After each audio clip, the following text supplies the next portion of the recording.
Sunpost News. Please subscribe for more and more political and all news updates. నమస్కారం. ఈ ఛానల్ని like చేయండి, మీ వ్యూస్ని comment రూపంలో తెలియజేసి సబ్స్క్రైబ్ చేసి మీ స్నేహితులకు కూడా ఫార్వర్డ్ చేయాల్సిందిగా రిక్వెస్ట్ చేస్తూ ఉన్నా. ఇవాళ మొత్తం మీద వాలంటరీ వ్యవస్థ ఏదైతే వీళ్ళు దుష్ప్రచారం చేసి విషం చిమ్మి వాళ్ళ యొక్క ఈర్ష్య ద్వేషాలని కక్కారు ఇన్ని రోజుల పాటు, బహుశా ఏదైతే వీళ్ళు చేసింది వీళ్ళకే బూమ్రంగ్ అవటం అనేటువంటిది ఇవాళ చూసాం. దాంతో ఇక ఏమని చెప్పానంటే అడుసు తొక్కలేనా కాలు కడగనేలా అని చెప్పారని ఆ అడుసు దొక్కారు. ఇప్పుడు కాలు కడుక్కోవడానికి ప్రయత్నం చేస్తూ ఉన్నారు. అది ఏంటి అని చెప్పారంటే, ఇప్పుడే నాకు కూడా ఒక మెసేజ్, వాయిస్ మెసేజ్లో చంద్రబాబు నాయుడు గారు చెప్పడమే కాకుండా ఇంకొకళ్ళు కూడా మేమేం చేయట్లేదు అదే సమ్ మెసేజ్ అందరికీ వచ్చేసింది. ఆ మెసేజ్ ఒకటి నాకు కూడా వచ్చింది. ఆ తర్వాత ఇవాళ ఇక మన ఈనాడు పేపరు వీళ్ళందరూ కూడాను ఇవాళ ఎప్పుడైతే అవ్వా తాతలు కానీ దివ్యాంగులు కానీ అసలు జనాల్లో ఒక రకమైనటువంటి తిరుగుబాటు వచ్చిందో ఒక్కసారి భయపడిపోయారు మొత్తం కూడా. ఈ చంద్రబాబు అనుకో, ఈ పచ్చ పత్రికలు, ఈ మామూలుగా లేదు వాళ్ళ యొక్క పరిస్థితి ఇప్పుడు. అటువంటి పరిస్థితుల్లో ఇవాళ రోజున వాళ్ళు చేసేటువంటి ప్రతిపాదన చూస్తే నిజంగా ఇది సెకండ్ సెల్ఫ్ గోల్. ఆల్రెడీ ఒక గోల్ వేసుకున్నారు, సెల్ఫ్ గోల్. మళ్ళీ ఇంకొకటి అంటే తప్పు మీద తప్పు చేసుకుంటా పోతున్నారు. ఇవాళ మన ఈనాడు వారు ఏమంటారంటే, కుట్ర అమలుకు తహతహ, ఇంటింటికి వెళ్ళి పింఛన్ ఇవ్వడం కుదరదట, అడ్డుకునేందుకు సెర్ఫ్ సీఈఓ మురళీధర్ రెడ్డి విశ్వ ప్రయత్నం, మెజారిటీ కలెక్టర్ల ఆమోదం తెలిపిన మొండిపట్టు, సచివాలయ ఉద్యోగులు ఇంటింటికి వెళ్ళడం కొత్త అనుకుంటా పెట్టారు. నేనేమని చెప్తున్నానంటే, జగన్మోహన్ రెడ్డి గారు వచ్చిన తర్వాతన ఈ రాష్ట్రంలో కొన్ని సంస్కరణలు తీసుకొచ్చిన మాట వాస్తవం. దానిలో ముఖ్యంగా ఇప్పటి వరకు ఏంటంటే పింఛన్లైనా కానివ్వండి, పథకాలు, ప్రభుత్వ పథకాల విషయంలో కానివ్వండి, చివరికి క్యాస్ట్ సర్టిఫికెట్ కావాలన్నా కానివ్వండి, ఇన్కమ్ సర్టిఫికెట్ కావాలన్నా కానివ్వండి, పోయి ఆర్డీఓ ఆఫీసుల దగ్గర పడిగాపులు పడటం, అక్కడ కొంతమందికి లంచాలు ఇవ్వాల్సి వచ్చిన పరిస్థితి చేయటం, దానికి రికమెండేషన్లు, ఇటువంటివి ఎన్నెన్నో జరిగేవి. అటువంటివన్నీ లేకుండా ఆయన ఏం చేశాడంటే, ఈ యొక్క ప్రతి విలేజ్కి 2000 మంది ఉన్నటువంటి పైన ఉన్నటువంటి ప్రతి చోట కూడా ఈ గ్రామ సచివాలయాల్ని తీసుకురావటం జరిగింది. ఈ గ్రామ సచివాలయంలో మీకు కావలసినటువంటి పూర్తి వివరాలు ఉంటాయి. అది వ్యవసాయదారుల విషయం కావచ్చు, లేకపోతే ఒక అమ్మ ఒడి తీసుకునేటువంటి స్టూడెంట్ పిల్లవాడికి సంబంధించింది కావచ్చు, లేకపోతే మీకు ఏమైనా క్యాస్ట్ సర్టిఫికెట్ రావాలంటే కావచ్చు. ఇట్లా ఇటువంటివన్నిటినీ కూడా ఒక చోట తీసుకుని వచ్చేసేసిన తర్వాతన నెంబర్ 1. నెంబర్ 2, ఈ యొక్క వాలంటీర్ వ్యవస్థ అనేటువంటిది బహుశా ఈ దేశ చరిత్రలో ఒక రకంగా చెప్పాలంటే ప్రజల వద్దకు పాలన కాదు, గ్రామ స్వరాజ్యం దగ్గరికి తీసుకుని వెళ్ళిపోయాడు. ఈ వాలంటీర్ వ్యవస్థ అనేటువంటిది మొట్టమొదటి రోజు నుంచి కూడా చంద్రబాబు నాయుడు గారు వాళ్ళు వ్యతిరేకిస్తూనే వచ్చారు. అయితే ఈ వ్యతిరేకిస్తూ వచ్చినటువంటిది మామూలుగా తీసుకున్నారే తప్ప ఈ రకంగా ఎన్నికల సమయానికి ఆ వాలంటీర్లే వీళ్ళకి బెడిసి కొట్టి ప్రజల్లో ఒక రకమైనటువంటి తిరుగుబాటు వీళ్ళ మీద వస్తుందని ఊహించాల వీళ్ళు. ఎందుకంటే వాలంటీర్ల మీద మాట్లాడినటువంటి మాటలు చంద్రబాబు గారు కానీ, ఆ పవన్ కళ్యాణ్ గారు కానీ, వీళ్ళందరూ కూడా మనం విన్న తర్వాతన నిజంగా పాపం వాళ్ళు ఒక సర్వీస్ చేస్తున్నారు ఒక 5,000 రూపాయలకి. దాంట్లో ముఖ్యంగా ఎక్కువ మంది మహిళలు ఉన్నారు. అదే లోకల్ ప్లేసు ఒక 40-50 ఇళ్ళకి వెళ్ళాలి, ఓన్లీ పింఛన్లు వీటికి సమయమే కాబట్టి ఇంట్లో మనకు ఒక 5,000 రూపాయలు చన్నీళ్ళకి వేడి నీళ్ళలాగా ఉపయోగపడుతుంది అనుకుని చాలామంది సోదరీమణులు పాపం వెళితే వాళ్ళని వ్యక్తిగతమైనటువంటి దూషణలు చేయటం, ఇవన్నీ అయిపోయిన తర్వాత ఇప్పుడు వీళ్ళు కొత్తగా అడుగుతున్నది ఏంటంటే, నిజంగా వీళ్ళకున్నంతటి ఈ కసి ఏంటో మనకి ఇప్పటికీ అర్థం కావట్లా. పింఛన్దారులను ఇళ్ల నుంచి సచివాలయాల వద్దకు రప్పించి అక్కడే పింఛన్ ఇచ్చేలా వైకాపా పన్నిన కుట్ర అమలుకు పరోక్షంగా సహకరించేలా ఆదేశాలు ఇచ్చిన సెర్ఫ్ సీఈఓ మురళీధర్ రెడ్డి, చివరి వరకు దాన్ని కొనసాగించేందుకు విశ్వ ప్రయత్నం. ఇంటింటికి పింఛన్ల పంపిణీపై ప్రభుత్వ ప్రధాన కార్యదర్శి జవహర్ రెడ్డి అధ్యక్షతన సోమవారం జరిగిన ఉన్నత స్థాయి సమావేశంలో గ్రామ, వార్డు సచివాలయాల ఉద్యోగులను పింఛన్దారుల ఇళ్లకు దగ్గరకు పంపి పింఛన్ అందించడం కుదరని పని అని ఆయన తేల్చి చెప్పారు అని. అంటే వీళ్ళు అడుగుతున్నది ఏంటంటే, దాంట్లోనే ఇంకా అదే మన అయ్యనాడు వాళ్ళలో దాంట్లోనే కిందనే వెంటనే ఇంటింటికి వెళ్ళి పింఛన్ ఇవ్వాలి, ఈ నెల 5లోగా పంపిణీ పూర్తి చేయాలి, పింఛన్ల కోసం సచివాలయాలకు వెళ్లాలన్న ఉత్తర్వులు రద్దు చేయాలి, చంద్రబాబుపై తప్పుడు ప్రచారం చేసిన వైకాపా నేతలను అరెస్టు చేయాలి అనుకుంటా వీళ్ళేం చెప్పారంటే ఈ యొక్క గ్రామం వార్డు సచివాలయాలకు సంబంధించినటువంటి ఉద్యోగులు వెళ్ళి వాళ్ళు ఇవ్వాలి పింఛన్లు ఇంటింటికి అనేటువంటిది ఇప్పుడు వీళ్ళ యొక్క ప్రతిపాదన. అయితే నేను చెప్పేది ఏంటంటే వీళ్ళు చేస్తున్నది మళ్ళీ ఇంకొక తప్పు. అసలు గ్రామ వార్డు సచివాలయాల్ని తీసుకువచ్చింది జగన్మోహన్ రెడ్డి గారు. నిన్నటిదాకా ఏం చెప్పారు? పంచాయతీరాజ్ వ్యవస్థ లేదా, సర్పంచులు లేరా, ఆర్డీఓలు లేరా, ఇవన్నీ ఉన్నప్పుడు అసలు ఇది ఎందుకు తెచ్చారు అని చెప్పారని సబ్జెక్టు కరెక్షన్ విపరీతమైనటువంటి ఆరోపణలు చేసిన మాట వాస్తవం. దాంట్లో పవన్ కళ్యాణ్ గారు తక్కువ తినలా, చంద్రబాబు గారు కూడా తక్కువ తినలా. ఈ వాలంటీర్ వ్యవస్థ అసలు రద్దు చేయండి అని చెప్పనని కూడా అదే నిమ్మగడ్డ రమేష్ కుమార్ గారు లాంటి వాళ్ళు కోర్టులకు వెళ్ళటం కూడా మనం చూసాం. ఇటువంటి పరిస్థితులలో ఇవాళ ఇదే గ్రామ వార్డు సచివాలయ ఉద్యోగులు వెళ్ళేసేసి మరి పింఛన్ ఇచ్చినప్పుడు ఇదే వాలంటీర్లకు వర్తించింది వీళ్ళకి వర్తించదా అనేటువంటిది ఒకటి. రెండోది, ఈ వాలంటీర్లను ఎట్లయితే ఎన్నికల కోసం వాడద్దు, వాళ్ళని ఎన్నికల్లో దగ్గరికి రానివద్దని చెప్పారో ఈ గ్రామ సచివాలయ వాళ్ళ మీద కూడా కొంత ఇది చేయటం జరిగింది. చేసిన తర్వాత వాళ్ళకి విధి నిర్వహణలో కొన్ని మాత్రమే పరిమితం చేశారు. అటువంటి పరిస్థితులలో ఇవాళ రోజున గ్రామ సచివాలయ వార్డులు వాళ్ళని ఇళ్ళకి పంపించండి, ఇళ్ళకి చెయ్యండి అని చెప్పని ఒక పక్కన చెప్పారు. ఇంకొక చిన్న ఇది కూడా ఇక్కడ చెప్పాల్సింది ఏంటంటే మళ్ళీ చంద్రబాబు నాయుడు ఇదే పేపర్, మనం వేరే పేపర్లోకి వెళ్ళటంలా, వాలంటీర్ వ్యవస్థను కొనసాగిస్తాం, వైకాపా కోసం పనిచేయొద్దు తెదేపా అధినేత. తన రాజకీయ క్రీడలో వాలంటీర్లను నాశనం చేయాలని సీఎం జగన్ చూస్తున్నారని తెదేపా అధినేత చంద్రబాబు హెచ్చరించారు. వాలంటీర్ల విషయంలో ఎన్డీఏ కూటమికి స్పష్టత ఉందని, తాము అధికారంలోకి వచ్చాక కూడా ఈ వ్యవస్థను కొనసాగిస్తామని ఎక్స్ వేదికగా సోమవారం స్పష్టం చేశారు. వారికి ఇప్పటికంటే మంచి భవిష్యత్తు ఉంటుందని భరోసా ఇచ్చారు. జగన్ మాటలు నమ్మొద్దు, వైకాపా కోసం పనిచేయొద్దు అని సూచించారు. ఎన్నికలు కూడా అమల్లోకి వచ్చాక బినామీలకు దోచిపెట్టిన 13 వేట్లకు సంబంధించి వివరాల్ని జగన్ బయట పెట్టాలి అనేటువంటిది ఇంకొకటి చెప్పారు. నిజంగా చంద్రబాబు గారిని కానీ ఈ పచ్చపత్రికల్ని కానీ నమ్ముతామండి? వాలంటీర్ వ్యవస్థను రద్దు చేయాలి అని చెప్పారనని, ఈ వాలంటీర్లు ఇళ్లలో వెళ్ళి ఇట్లా తలుపులు కొడుతున్నారని చెప్పారని, వీళ్ళందరూ కూడా వైఎస్ఆర్సీపీ కాంగ్రెస్ యొక్క వీళ్ళని చెప్పారని చెప్పి అదే గ్రామ సచివాలయాల్లో ఉన్నటువంటి ఉద్యోగులను కూడా అదే రకంగా ఒకే గాడిని కట్టి మాట్లాడి ఇవాళ వాలంటీర్ వ్యవస్థని రద్దు చేయను, వాలంటీర్ వ్యవస్థకు భరోసా ఇస్తున్నారని చంద్రబాబు గారు చెప్తే నమ్ముతారా? నెంబర్ 1. నెంబర్ 2, ఆయన ఇంకొకటి ఏంటంటే 13,000 కోట్లకు సంబంధించిన వివరాలు అని చెప్పనంటాడు. మీకు గుర్తుందో లేదో ఈయన అపధర్మ ముఖ్యమంత్రిగా ఉండి చివరిలో ఐఎంజీ భారత్కి 800 ఎకరాలు దారాదత్తం చేస్తే అదేదో ఇంటర్నేషనల్ ఇదని చెప్పారని మనం చేస్తుంటాడుగా మన సారు మన దాన్ని ఏమంటారు ఇంటర్నేషనల్ ఇదని చెప్పారని మన ఆటల కోసం అని చెప్పారని చేస్తే నిన్న తెలంగాణ హైకోర్టు ఏమిచ్చిందో మీరు చూశారు. ఆ యొక్క దీన్ని రద్దు చేశారు రాజశేఖర రెడ్డి గారి టైం. దాన్ని ఇది చేస్తూ సిబిఐ ఎంక్వైరీ గురించి కూడా న్యాయస్థానం మాట్లాడటం జరిగింది. అంటే దీన్ని బట్టి చంద్రబాబు గారి యొక్క ఇది ఎట్లా ఉందంటే దొంగ అని అరిస్తే ప్రజలు నమ్ముతారు అనేటువంటిది. నేను ఇవాళ చెప్తా ఉన్నా, గ్రామ వాలంటీర్ వ్యవస్థ, ఈ గ్రామ సచివాలయాలు అనేటువంటిది జగన్మోహన్ రెడ్డి గారు చేసినటువంటి ఒక పెద్ద సంస్కరణ. It is a biggest reform for the sake of beneficiary.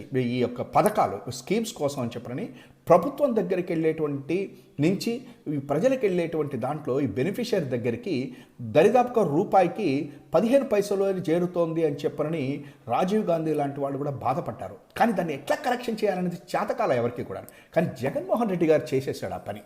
ఒక్క బెనిఫిషరీ కూడా ఎట్టి పరిస్థితులను ఇబ్బంది పడకుండా, అవినీతి చేసుకునేటువంటి పరిస్థితి లేకుండా ప్రభుత్వం ఇచ్చేటువంటి పథకాన్ని తన అకౌంట్లోకి డైరెక్ట్గా వెళ్ళేటువంటి విధంగా డైరెక్ట్ బెనిఫిషరీ ఇది కిందన ఈ పథకాల రూపంలో దరిదాపుగా 2.75 lakhs crores ఇవ్వటం అనేటువంటిది ఈ యొక్క జగన్ గారి యొక్క తీసుకొచ్చినటువంటి సంస్కరణ.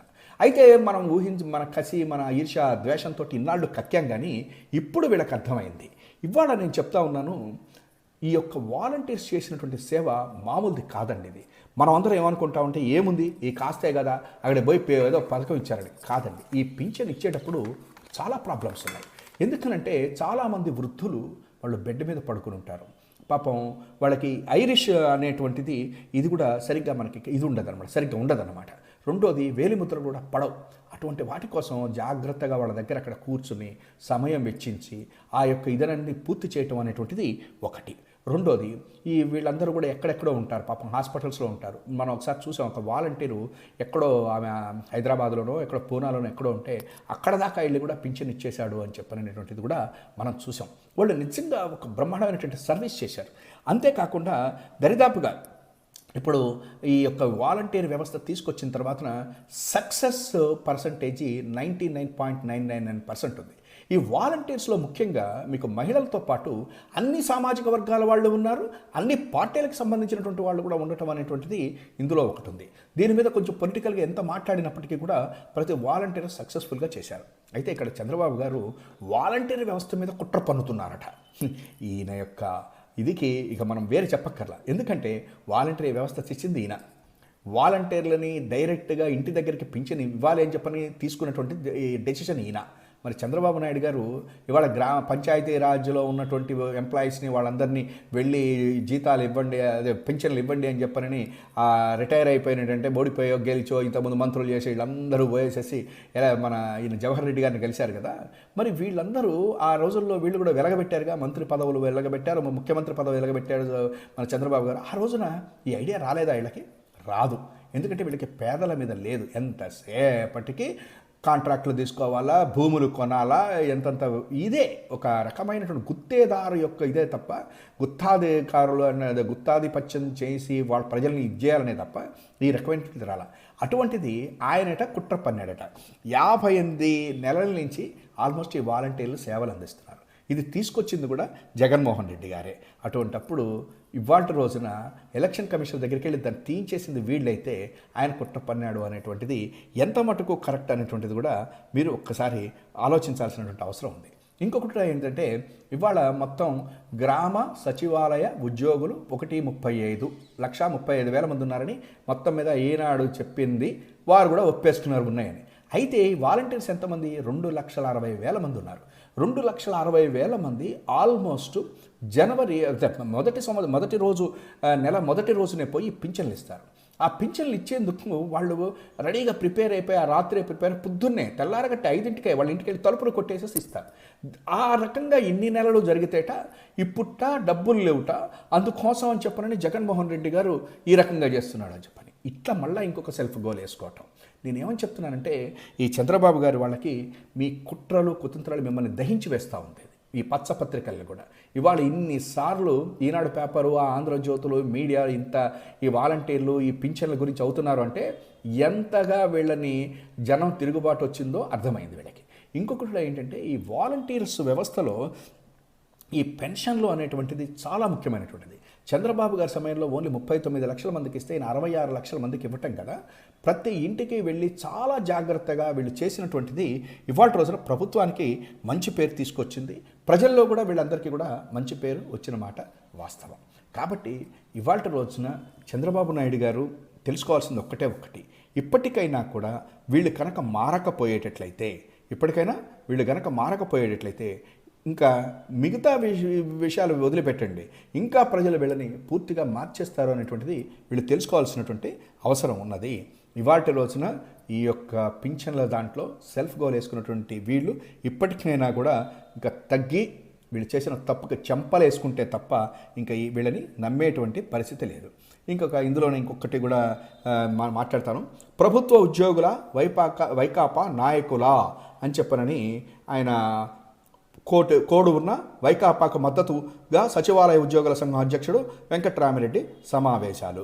బద్వేల్ ఆర్టీసీ డిపోలో ఎన్నికల ప్రచారం చేస్తున్న సచివాలయ ఉద్యోగుల సంఘం అధ్యక్షుడు. ఇవే మేము చెప్తుంటాం, మళ్ళీ చెప్తుంటుంది. మళ్ళీ ఇక్కడేమంటున్నావు నువ్వు? ప్రభుత్వ ఉద్యోగుల వైకాపా నాయకులా అంటున్నావు. నిన్నటిదాకా కూడా ఇదే గ్రామ సచివాలయ ఉద్యోగుల్ని వాలంటీర్లని వైకాపాకి ఇది చేస్తున్న నాయకులు అని చెప్పినట్టు మాట్లాడారు. ఇవాళ వచ్చేసరికి ఈ రకంగా మాట్లాడుతున్నావు. ఒక లీడర్ ఎవరైనా ఉంటే వారు వాళ్ళ పనులు చేస్తూ ఉంటారు. ఇవాళ రాజకీయాలు అనేటువంటి దాంట్లో మీరు ప్రతిదీ భూతద్దంలో చూస్తాము, మీరు చెప్పినట్టుగా అనేటువంటిది కరెక్ట్ కాదు. అయితే ఇక్కడ మీరు ఇంకొకటి నేను తీసుకురావాల్సింది ఏంటంటే, నిన్న ఎలక్షన్ కమిషన్ ఎప్పుడైతే ఈ వాలంటీర్లని పథకాల కొద్దు వాళ్ళ టెలిఫోన్లు తీసుకోగామని అనగానే ఎన్నికల సంఘం వెంటనే తీసుకున్న దాని మీదట ప్రశంసలు కురిపించినటువంటి వీళ్ళే దీనికి వచ్చేసరికల్లా ఎన్నికల కమిషన్ మౌనం వహిస్తోంది. బరి తగ్గించి బహిరంగంగా ప్రచారం చేస్తున్న ఎన్నికల కమిషన్ మౌనం వహిస్తోంది. నేనేమని చెప్తున్నానంటే చివరికి ఎన్నికల సంఘం కూడా వీళ్ళు ఏం చెప్తే చేయాలి. ఈనాడులోనో ఆంధ్రజ్యోతిలోనో లేకపోతే ఇంకొక మీడియానో ఏం చెప్తే అది చేయాలన్నట్టుగా వెళ్ళిపోతుంది. మొన్న కూడా మా party office YSRCP party office దగ్గర జగన్ గారి దాని గురించి ఈనాడులో వచ్చి రాగానే వాళ్ళు వచ్చారు. ఆ తర్వాత సరే చంద్రబాబు నాయుడు గారు కూడా చూపించడం అవన్నీ కూడా చేశారు. నేను ఇవాళ ఏం చెప్తున్నానంటే, మీరు ఇవాళ చేస్తున్నటువంటి ప్రజలు గమనిస్తున్నారు.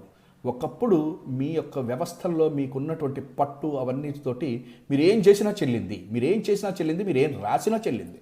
కానీ ఇవాళ other side of the coin బాగా ఎక్కువైపోయింది. మీరు ఇక ఈ రకమైనటువంటి ఎప్పుడో 1918 యొక్క ప్రచారాలని చేసుకుందాము, లేకపోతే 83 నుంచి మీరు చేసినటువంటి ఏవి కూడా ఇంక ఇప్పుడు సాగవు. ఇప్పటికైనా కూడా పాత పద్ధతులు మార్చుకుని ఇప్పుడు వచ్చిన కొత్త పద్ధతుల్లోకి రండి. ఇంకొకటి కూడా ఏంటంటే, చంద్రబాబు గారు కానీ మీ పచ్చపత్రికలు కానీ ఇప్పటికైనా కూడా మీ మైండ్ సెట్ మార్చుకోకపోయేటట్లయితే ప్రజల్లో చాలా రకమైనటువంటి చులకన అయిపోతారు. ఇవాళ సోషల్ మీడియా వచ్చేసేసింది.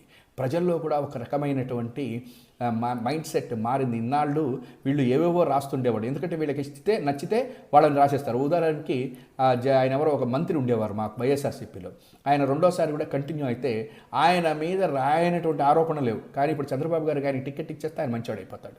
చంద్రబాబు గారి దగ్గరికి ఎవరైనా రావచ్చు. ఇప్పుడు ఆ 3 కూటముల్లోనూ చాలా గౌరవనీయులైన బుద్ధ ప్రసాద్ గారు ఆయన కూడా చివరికి జనసేనలో చేరి ఆయన టికెట్ తీసుకుంటే, దీన్ని బట్టి ఈ కూటమి యొక్క రాజకీయాన్ని ప్రజలు గమనించమని అడుగుతున్నా. ఎప్పుడైనా సరే ఒక్కడే ఉంటే మనకు ఒక అడ్వాంటేజ్ ఉంటుంది.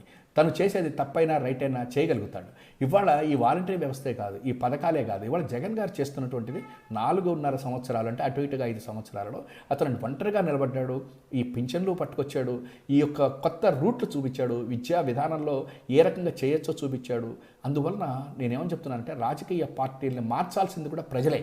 ఈ రాజకీయాల్లో కొట్టుకోవటం, తిట్టుకోవటం, ఎన్నికలు రాగానే కలిసిపోవటం, తర్వాత మళ్ళీ తిట్టుకోవటం, దోచుకోవటం, ఆ దోచుకోవటం కోసం మళ్ళా కలవటం, ఇవన్నీ మీరు మార్చాలి అంటే ఒక్క రాజకీయ పార్టీ ఎవరైతే ఇంతకుముందు ప్రిన్సిపల్డ్గా ఉన్నారో, ఎవరైతే ఈ కూటములలో చేరి తిట్టుకోనటువంటి వాళ్ళు ఉన్నారో, అతనే ఇవాళ ఈ జగన్మోహన్ రెడ్డి గారుగా వైఎస్ఆర్సీపీ పార్టీగా వచ్చాడు.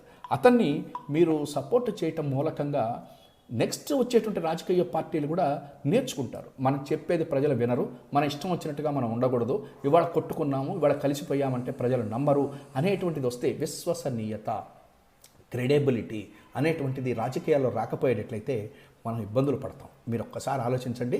ఈ వాలంటీర్ వ్యవస్థే కాదు, ఈ పథకాలే కాదు, ఇవాళ జరుగుతున్నటువంటి ప్రతిదీ కూడా ఆంధ్రప్రదేశ్లో కులాలకి, మతాలకి, లేకపోతే చంద్రబాబు చెప్పేటువంటి ఉద్ధరణ మాటలకి, పచ్చపత్రికలు రాసేటువంటి వాటికి దూరంగా పెట్టి ఆలోచన చెయ్యమని మాత్రమే మీ అందరికీ నేను ఒక విజ్ఞప్తి చేస్తున్నాను.